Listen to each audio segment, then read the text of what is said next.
أعوذ بالله من الشيطان الرجيم. بسم الله الرحمن الرحيم. الحمد لله رب العالمين. الرحمن الرحيم. مالك يوم الدين. إياك نعبد وإياك نستعين. اهدنا الصراط المستقيم. صراط الذين أنعمت عليهم غير المغضوب عليهم ولا الضالين.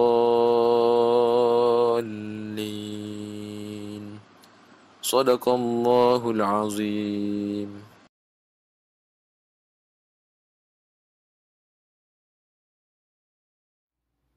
Assalamualaikum warahmatullahi wabarakatuh.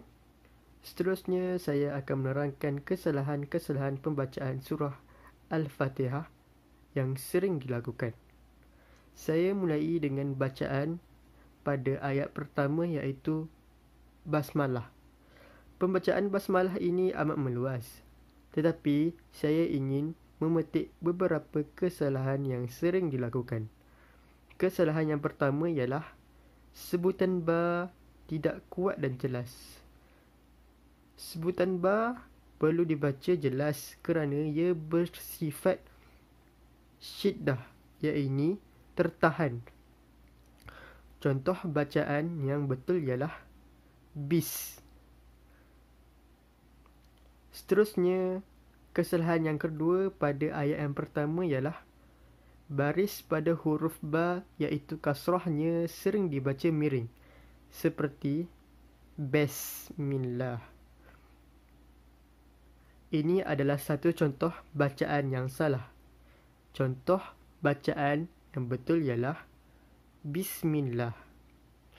Selain itu, saya juga ingin menerangkan contoh bacaan yang salah pada bacaan ayat yang kedua. Pada ayat yang kedua, kesalahan bacaan yang sering dilakukan ialah sebutan sebutan Alhamdulillah selalu dibaca salah. Contoh bacaan yang salah ialah Contoh bacaan yang betul ialah Alhamdulillah. Sekian daripada saya.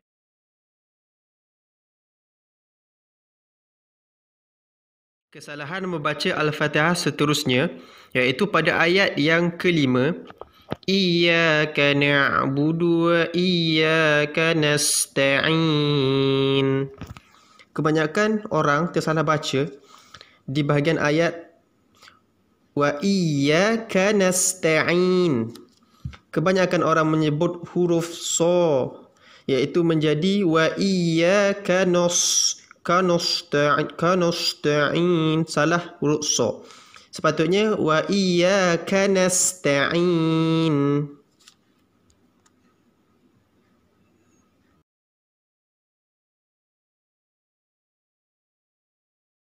Assalamualaikum warahmatullahi wabarakatuh dan salam sejahtera. Nama saya Muhammad Ridwan Mirazali. Pada hari ini saya akan menerangkan tentang kesalahan-kesalahan yang sering dilakukan apabila membaca surah Al-Fatihah, terutama sekali pada ayat yang ke-6 dan ayat yang ke-7. Untuk ayat yang ke-6 dalam surah Al-Fatihah, bacaan sebetulnya ialah Ihdinas siratal mustaqim. Kesalahan pertama yang dilakukan di dalam ayat yang ke-6 ini ialah pada perkataan ihdina, di mana cara bacaannya ditukarkan daripada ihdina kepada ihdina. Dan kesalahan yang kedua yang sering dilakukan oleh sesiapa yang baca surah Al-Fatihah ayat yang ke-6 ini ialah pada perkataan as-sira, di mana huruf sad itu ditukarkan kepada huruf sin menjadikan bacaannya as-sira.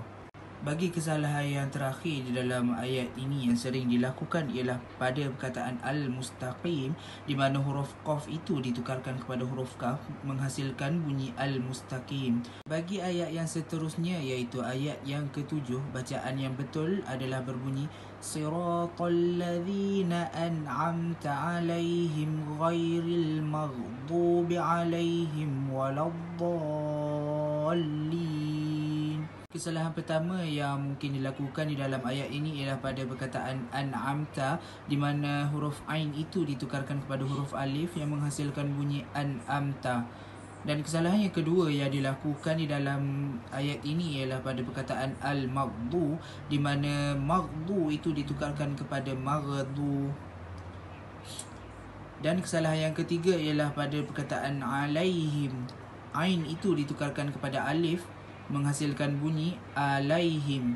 Kesalahan terakhir yang selalu dilakukan di dalam ayat ini ialah pada perkataan ad-dallin, di mana biasanya kesalahan yang sering dilakukan ialah menghilangkan tanda sabdu itu yang menyebabkan bacaan itu berbunyi ad-dallin.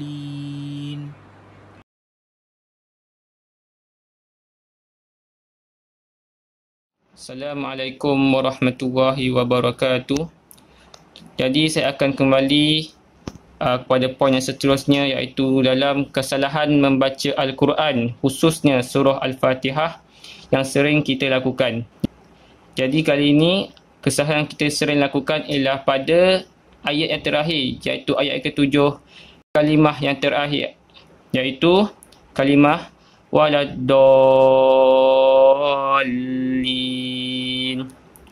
Jadi pada kalimah yang terakhir ini terdapat dua hukum yang sering kita langgar.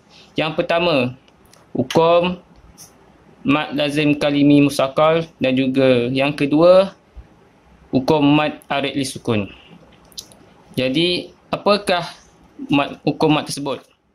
Okey, mad lazim kalimi musaqqal, pada konteks kalimah ini, mad lazim terjadi apabila hukum huruf mad iaitu alif, waw dan ya bertemu dengan sukun asli yang terdapat pada huruf lam pertama, kemudian diidghamkan pada huruf lam kedua. Setelah diletak hukum sabdu pada lam yang kedua, maka secara automatiknya hanya terdapat satu lam pada kalimah. Tetapi dengan dua bacaan, iaitu lam yang telah disukunkan atau dimatikan dan lam berbaris bawah. Jadi cara bacaan mad lazim ialah pemanjangan bacaan ditetapkan pada 6 harakat sahaja. Okey, kita pergi pada mad arid li sukun.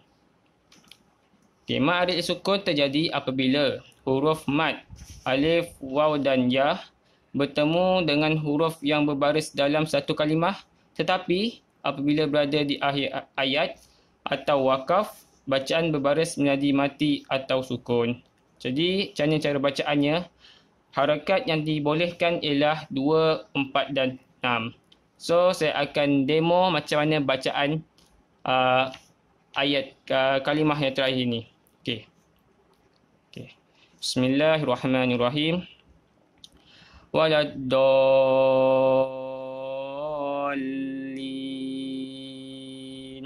Jadi pada hukum mad lazim 6 harakat dan mad arid sukun 2, 4 dan 6. Sekian saja, terima kasih.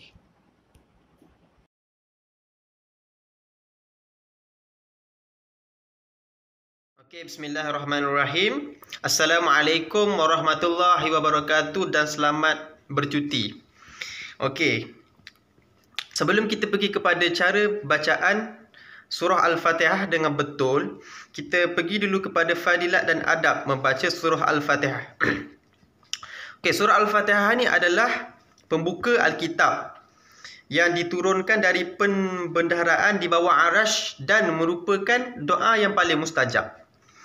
Okey, antara fadilat membaca surah Al-Fatihah ni adalah mendapat pahala seperti membaca sepertiga Al-Quran. Dengan syarat kita perlu membaca surah Al-Fatihah dengan khusyuk.